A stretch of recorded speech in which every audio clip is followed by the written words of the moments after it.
Joo. Eihän tässä oo mitään. Tästä saa vielä aivan hyvän 5-sylinterisen moottori. Nyt aloitetaan sitten pikkuhiljaa tekemään taas Bemarista Great Again Pesämäen reissun, eli tuon meidän viimeisen kilpailun ensimmäisessä lajitteluveroshan meillä vähän rupesi toi moottori käymään 5 ja sitä siinä ihmeteltiin sitten vähän isommallakin porukalla ja katteltiin kaiken moista syytä siihen sytkäpuolelta ja bensapuolelta, että mikä tämän aiheuttaa. Puristuspaineekin mitattiin Houtsoselta, lainattiin puristuspainemmittari ja kaikissa sylintereissä oli tasaisen hienot puristukset ja sitä varten ihmeteltiin vähän vielä enemmän. Sitten loppujen lopuksi todettiin siinä muun muassa Samulin ja kumppaneiden kanssa, että voisiko olla sellainen homma, että meillä on venttiilin nostin painunut kasaan öljyjen takia. Tähän tauko. Mä itse asiassa päivän tällaisen venttiilin nostimen. Kaikki ei välttämättä tiedä mistä puhutaan. Elikkä meillähän oli käytössä siellä moottorissa nämä hydrauliset alkuperäiset paininkupit. Ja meillä oli silloin semmonen teoria sitten, että nyt on päässyt käymään niin, että toi korkeampi jousivoima ja muutama muu muuttuja on tehnyt tästä paininkupista huonon. Ja venttiilit ei aukea kunnolla jossain sylinterissä. Me vaihdettiin sitten siinä varikolla tuoreet kylmät öljyt moottoriin, että me saadaan näihin ajettua sitä kautta painetta. Että saadaan venttiilit aukeamaan, jos vika on siinä. Niin näin me sitten tehtiin. Ja siitä oli seurauksena sitten seuraavan kerran, kun Jiri painoi siinä pilttuus vähän oikeanpuolemmaista poliinta, niin ekalla ja tokalla kierrätyksellä ei ollut mitään ongelmaa, mutta sitten 3. kierrätyksellä kuului sellainen kaching! Elikkä kassakoneen ääni. Ja sammutettiin siihen ja moottori ei sen jälkeen enää pyörin. Elikkä kone kerkisi käydä sellaisen 2 tai 3 sekuntia sellaisella pienellä sivuäänellä varustettuna. Ja eilen sitten, nyt kun noi Latelan näyttelyt saatiin tuosta alta pois, oli suunnitelmana, että sen jälkeen lähdetään sitten purkamaan moottoria ja pojat otti sitten heti maanantaina, eli itsenäisyyspäivänä, koneen pois keulilta ja nyt tässä pakkasten keskellä sitten ollaan koitettu löytää vähän aikaa purkaa tätä ja Jonin kanssa sitten eilen Lommo Jonin kanssa tehtiin semmonen pieni iltapuhde ja otettiin kone auki. Ja toi paininkuppi on vähän tällainen joustavan mallinen ja ei niin kova tällä hetkellä. En tiedä, ota kantaa sen enempää, mutta ainakaan toi takaisku tuolla ei kunnolla toimi. Mutta se nyt on oikeastaan aika pieni murhe. Se mitä siellä nyt sitten tapahtui, niin todettiinkin jo siinä joskus aikaisemmin, se on somen puolella ollut nähtävissä, eli me nähtiin kamerassamme semmonen lentävä lautanen tuolla männän päällä ja siinä se nyt sitten on. Eli meillä on tässä 6 pakoventtiili, tai siis se mitä siitä on jäljellä. Tää oli vasaralla irroitettavaa mallia, että se oli pystys tässä männän päällä. Tästä näkeekin, että se on hakannut tonne visekoon ihan kunnon reijän. Tästä näkee kampikammioon, tai valo tulee läpi, jos tuolta alapuolelta vetää. Lautanen on hakannut ihan sellainen kohtuullisen kivasti. Ja sitten löytyi vielä venttiilivarta, tällainen sentin pätkä. Ja tää nyt on aika entinen. Aika lailla entinen tää mäntä. Se ei ole vielä sinänsä mikään ongelma, mutta tää kannenpää näyttää sitten taas vuorostaan tältä. Elikkä meillä on siinä nyt hieman avoin pakokanava. Seeti on täällä vielä kiinni kyllä, mutta se on vaan vähän painunut tonne sisäänpäin ja tulpan kierteet on luonnollisesti ihan kakkana. Se tulppa itse asiassa pyörii tuolla meidän jossain trailerissa. Se otettiin silloin pesämäältä tulles irti, niin se vaati tommosen 1000 newtonisen akkumopon, millä se ammuttiin sieltä pihalle. Et se oli siinä kohtaa jo aika selkeä, että kansi on varmaan moro. 5-sylinterisen tästä sais hyvin. Toinen pakoventtiili on kans taittunut tuon väkivallan ansiosta todennäköisesti, niin se on taittunut täältä kakkeliksi. Imuventtiilikin on saanut vähän kipeätä. Tämän kautta varmaan sitten helpoin ratkaisu, mä luulen, on se, että me otetaan rullakosta toinen kone kokonaan ja tehdään siitä. Täällä on sylinteriseinämässä kuitenkin skraidua jonkun verran, koska tää venttiililautanen on tanssinut täällä jonkun aikaa ennen kuin se on jässähtänyt tuohon kiinni, niin siellä on ihan sylinteriputken seinämässä on muutama lommo. Eli tää vaatis porauksen ja sitä kautta meillä menee sitten koko setti mäntiä uusiksi, jos lähdetään sille tielle. Mut mulla on toinen lohko, jos me löydetään tähän nyt vaan näiden toimitusvaikeuden keskellä järkevällä toimitusajalla 1 kappaletta 025 ylikokosta tällaista samanmoista visekoa, niin mennään sitten sillä ja tehdään 3 litranen. Mutta katsotaan mihin päädytään. Se riippuu ihan tosiaan tällä hetkellä siitä, että mitä saadaan osia, koska tällä sanotaan, että kuluneen vuoden aikana varsinkin takomäntien saanti on ollut tosi haastavaa. Niin se määrittää nyt aika paljon sitten sen, että tuleeko meidän uudesta moottorista 2.8 vai tuleeko siitä 3 litran. Mutta vastaavanlainen nyt joka tapauksessa. Sitten mitä muuta täältä löytyy näin kesän ajonjäljiltä, niin muut sylinterit on ihan ok. Yhdenkään männän päällä ei ole pienintäkään jälkiä nakutuksesta, detonaatiosta. On hienot siistit, joka nyt sitten taas osaltaan vahvistaa sen, mitä mä kohta kerron tästä venttiilistä, että mikä on aiheuttanut tämän homman. Tullaan siihen pian. Liekkirenkaat tässä Athenan tiivisteessä, kaikki oli ihan ok. Kaikki oli ihan ok pyöreät, ne on purru hyvin tonne kanteen. Sen huomion tein, että vaikka kuinka hyvin koitti silloin keskittää tätä tiivistettä ja näitä liekkirenkaita, kun mä laitoin tätä tiivistettä, niin siinä pitää olla äärimmäisen huolellinen, koska ainakin tämä kyseinen yksilö tästä Athenasta, mikä mulla on tässä ollut, niin se on yrittänyt ajaa pikkusen sivuun tätä. Ja sen näkee näistä kannen purentaurista, niin ne on mennyt tosi lähellä reunaa. Vuotoa ei ole ollut, mutta tostakin näkee ihan selkeästi, että tää on ollut tää rengas pikkusen tännempänä kuin täällä. Et se on ollut ihan tossa niinku palotilan reunalla.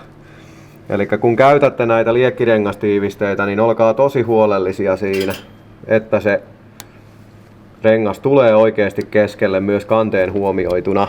Koitin olla silloin kun tää laitoo ja nää on kyllä pitänyt, mutta se, että harmittaa katsoa tuota, että ne on siitä huolimatta pikkusen tuolla ollut sivussa. Sitten täältä on nähtävissä pikkasen sitä meidän Kokkolan lämpöongelmaa. Elikkä meillähän kävi siellä Venetsia Riftingissä sellainen kiva juttu, kun se vesipumppu kuoli. Elikkä se auton oma vesipumppu, siitä korkkasi yksi tiiviste ja se lykkäsi jäähdytysjärjestelmästä paineet ja vetet pihalle. Ja Jirillä oli silloin ihan pikkusen kuuma moottori, kun se lähti siihen laitteluvetoon, niin silloin oli jo 109 lämmöt. Ja ne oli jotain ihan hirvittävää, kun se tuli sieltä pois. Se teki silloin semmoisen oireen, hyvin todennäköisesti silloin, että meillä on täällä 5, 4 ja 3 kohdalla tässä pahvissa näkyy, että täältä on palannut materiaalia. Ja täällä on päässyt vesi olemaan täällä liekkirenkaan ja sitten tämän tiivisteliiman välissä. Hauskaahan on se, että se ei ole haitannut mitään. Elikkä meillä ei ole ollut sen jälkeen kuitenkaan mitään lämpöongelmaa, meillä ei ole tullut painetta paisariin. Tää liekkirengas on hoitanut hommansa hyvin. Elikkä tää liekkirengas on pystynyt pitämään sen sylinterin paineen kuitenkin oikealla puolella. Eli tästä kohtaa tää Athena on ihan kiva. Mutta tää itse massaosuus tästä tiivisteestä, niin tää on kyllä aika karu. Oli jo silloin kun mä tätä laitoin, niin vähän moitin itse, että ei ollut mikään niin kuin kovin hienomekaaninen toi leikkaus, mutta on ajanut asiansa ja ei ole ollut minkäänmoista vuotoa kuitenkaan niin kuin ulkopuolelle. Pikkusen on hikoillut täältä öljykanavien puolelta jossain vaiheessa tänne lohkon kylkeen öljyä. Ilmeisesti tuolta lohkon dekkipuolelta, en ole vielä ottanut tuota tiivistettä irti. Mutta se on ollut ihan marginaalista ja se ei ole haitannut mitään. Tässä venttiili nyt sitten on niinku kokonaisuudessaan, eli siitä on todennäköisesti käynyt sillä lailla, että se on ensin katkennut tästä varren juuresta, jonka jälkeen se on sitten tuolla tsempaloissaan päästänyt ton lautasen tyven sitten irti tästä. Se on tuosta niin sanotusta kitkahitsauskohdasta päästänyt itsensä auki. Loppu on sitten historiaa. Nää saa yleensä aina sen verran paljon kaikenmoista kivaa jälkiä tuolla, kun ne sen muutaman sekunnin mullistaa, että näistä ei ihan mitään sellaista tarkkaa ja selvää näe, mutta kurkataan lisää.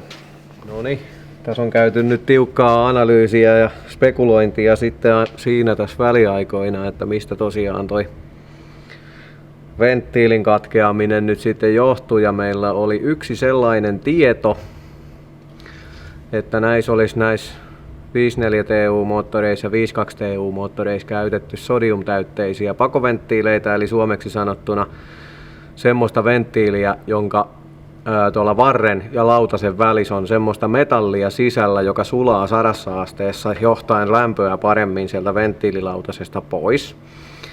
Siitä johdosta olisi ollut aika selkeää, että toi Nonvanoksen tuplajousi antaa niin kovan seetipaineen, että sen johdosta sitten se ratkee siitä sodiumikohdasta. No, mä ihan mielenkiinnosta nyt sitten tämän meidän venttiilin tuosta rälläköin äsken auki, ja enää ei ole niin kuuma, että ottaisi kätöseen. Niin, ei ainakaan tässä meidän moottorissa ei ole sodiumtäytteiset pakoventtiilit. Sen verran tässä on kahta eri materiaalia, että se huomasi heti rälläkälläkin kun veti, että tähän kohtaan asti suurin piirtein niin ei kipinöinyt juurikaan, mutta sitten tästä kun alkas tää varsi, niin sitten alkas lentää kipinä. Samaten tää lautasen osa niin oli eri materiaalia, mutta se nyt on ihan normaalia, että se varsi ja lautanen on 2 osasta tehty, mutta kyllä nämä on ihan teräsventtiilit. Siinä nyt ei oikeastaan jää ihan hirveästi miettimistä. Tästäkin kun katsoo, yksi teoria oli se, että meillä olisi jostakin syystä se venttiilin nostin ruvennut kettuilemaan ja siinä olisi tullut jonkinmoinen mäntäkosketus siihen venttiiliin ja se on jättänyt sen niin kuin jökkiin. Mutta sekään ei ole todennäköinen, koska täällä ei näy minkäänmoista semmoista. Tää on sen verran säästynyt tämä pakoventtiilin kolla tässä männän päällä, että siinä ei näy semmoista jälkiä, että sinne olisi niinku venttiililautanen päässyt koskettamaan ennen täystuhoa. Mutta kyllä se todennäköisesti lopullinen syy on se, että näillä kyseisillä tuotteilla on nyt ajettu se 360 000 vuodesta 1999 vai 2000, niin nyt kun ollaan annettu hänelle hieman enemmän sikapossua ja sitten lisättiin tosiaan nämä tuplajouset, niin näiden seetipaine on yli tuplat verrattuna niihin vakiojousiin, millekä nämä venttiilit on suunniteltu. Niin niillä tuli hyvin luultavasti vaan yksinkertaisesti tällä kyseisellä kaverilla tuli tunnit täyteen. Toki tää on kutossylinteri, joka perinteisesti yleensä on aina se kuumin paikka, mutta meidän moottorissamme jäähdytyskanava kulkee niin päin, että niin kun jäähdytysneste käytännössä tulee täältä moottorin etupuolelta tänne moottorin takapuolelle ja alkaa täältä vasta jäähdyttää moottoria. Eli se ei tässä TU-koneissa ole niin kuuma tuo takapää kuin mitä yleensä. Nakutusjälkiä täällä ei näy. Tää on niinku silleen toi männänlaki kun katsoo, niin se mitä tuosta nyt noitten oikein kunnon mekaanisten louhintajälkien vierestä näkee, niin nakunakua ei oo ollut. niin kuin ei tuolla kannenpalotilaskaan näy semmosia merkkejä. Liekkirengas ok, kaikki ok sen puolesta. Se on vaan kylmästi toi venttiili on katkennut. Eikä siinä sitten mitään. Loppu on historiaa. Meillähän on nyt sitten mietitty jo valmiiksi sitä, että mitä me tullaan tekemään tälle asialle, niin Sami taisi olla jo tilannutkin meille Inconel-venttiilit tonne pakopuolelle ja en nyt muista sitten oliko imuventtiilit kans Inconelia vai Rosteria. Supertekin setti on kuulemma meille matkalla. Siinä olisi jollekin hyvä 5-sylinterisen kansi ja lohko, kun vetää tuosta vähän puukkosahalla viimeistä pois, niin ei siinä. Olisi taas vähän niinku kovaa ajo. Meillä tuli tällä Suomenniemellä nuo sellaiset mukavat pikkupakkaset tuossa ennen joulua, niin sen jälkeen kun kansi revittiin irti, niin ei ole paljon keritty sen jälkeen tähän romuun koskiakaan, mutta nyt viime viikolla nappasin tästä alakerran paloiksi ja katsotaan sitten, että mitä on tapahtunut. Ja alakerran suhteen täytyy sanoa, että ei ole sillä lailla tapahtunut mitään kamalaa. Ainoastaan ton venttiililautasen katkeamisen jälkeen niin siitä aiheutuneita juttuja on, mutta niin kuin laakeripuoli on käyttöön nähden oikeinkin hyvässä kunnossa. Ja aloitetaan nyt vaikka runkolinjasta. Niin runkolaakereissa näkyy pientä normaalia kovempaa kiillottumaa. Vähän näkyy jossain jotakin tuommoista spottia, että siellä on pikkusen jotakin likaa mahdollisesti jossain vaiheessa pyörinyt, mutta ei mitään hälyttävää. Todennäköisesti kaikki nuo reunakiillottumat, mitä noihin laakereihin on tullut, niin ne on tullut silloin ennen kuin meillä oli toi Atin damperi, kun tää oli sellainen mutteriravistin koko auto. Mutta sen puolesta homma on hyvä. Päittäislaakerointi on säilynyt tosi hyvänä, ei ole niinku mitään sen kummempaa viitettä siitä. Meillähän oli täällä nyt sitten tänä vuonna, tai no nythän pitää sanoa jo viime vuonna, niin käytännössä vakio alakerta tuennaltaan. Eli meillä oli ihan nämä A-kirjaimen malliset tukiraudat ja sitten öljypumppu tässä päässä, jotka niin kuin piti tätä runkolinjaa suorassa. Eli meillä ei ollut mitään korsettia eikä sen kummempaa. Ja runkopultit oli vakiot, samat mikä on ollut moottorissa jo aikaisemmin, eli niitäkään ei vaihdettu. Mullahan oli tähän Arpin pulttisarja, mutta siinä kohtaa kun sitä laitettiin kiinni, niin huomattiin, että meille oli toimitettu rautalohkoisen pultit ja nehän ei luonnollisestikaan pituudeltaan sitten näissä piisaa. Niin laitoin silloin sitten noilla vakiopulteilla ja ei siinä ollut mitään. Sylinteriseinämis on jälkiä johtuen siitä, kun tosiaan se venttiililautanen on pudonnut. Siinä vaiheessa on ampunut imusarjan kautta alumiinihiilettä pikkasen joka pyttyyn. Ja siellä oli sitten niin kuin kolmosessa muun muassa, niin männän väliin oli päässyt vähän silumiinia ja se oli sitten tehnyt jälkiä tuonne, mutta ei mitään sellaista niin kuin katastrofia kuitenkaan niin kuin rakenteellisesti. Elikkä ei ole sillä lailla mitään murhetta, että mitäs nyt seuraavaan moottoriin tehdään, että kun pitäisi saada tukevoitettua runkolinjaa tai muuta, niin semmoista ei nyt ainakaan tässä kohtaa ole. Tässä kohtaa ei ole havaittavissa. Ja täällä meillä on sitten kampiakseli. Se on ihan priimas kunnos, ei niin kuin yhdelläkään kaulalla ei ole oikeastaan mitään oikein edes jälkiä. Et siinä olisi 3-litrasen kampiakseli valmiina laitettavaksi seuraavaan moottoriin kiinni, jos niikseen on. Se on pysynyt hyvänä. Sitten kiertokangen laakerointi on sanotaanko erittäin hyvä. Otetaan tuosta. Siinä on varmaan niin kuin eniten jälkiä oleva. Niin, kuten huomaa, niin siellä ei ole kans liian mitään muuta kuin ihan aavistuksen kiillottumaa. Ja sitäkin on kyllä itse asiassa todella vähän peilaten siihen, minkämoisia long life huoltovälejä meillä nyt vähän sitten oli tuossa loppuvaiheessa. Että laakerointi on pysynyt kyllä, se on pysynyt hyvänä. Sen puolesta ei mitään. Männät muuten ihan ok, ei minkäänmoisia nakutusjälkiä yhdeskään männäs, ei niin kuin pienimpiäkään. Ja se mitä nyt sitten tosiaan oli toi venttiililautasekatastrofi on tehnyt tänne muillekin männille, niin tuosta nyt näkee pikkusen, eli tuossa helmas näkyy puristusrenkaan yläpuolella, niin siihen on linttautunut alumiinia ja moskaa, joka on sitten aiheuttanut sellaisen, joka on siis, ei aiheuttanut, vaan siis seurausta tuosta venttiilin hajoamisesta. Ja täällä se nyt on sitten se kuuluisa kutonen. Mut se on nyt niinku ihan moro. Tätä ei tarvitse miettiä, että siinä on reikä männän päällä. Se lautanen on mennyt tosta läpi. Veivi ei sen takia käänny kunnolla, kun tuolla on alumiinikappaleita välissä kiilaantuneena. Mutta muuten niin kaikki on kunnossa. Max Speedingit on pitänyt hyvin muotonsa, ne on suorana kaikki. Ei nyt toki, että olisi ollut mitään epäilystäkään aiheesta.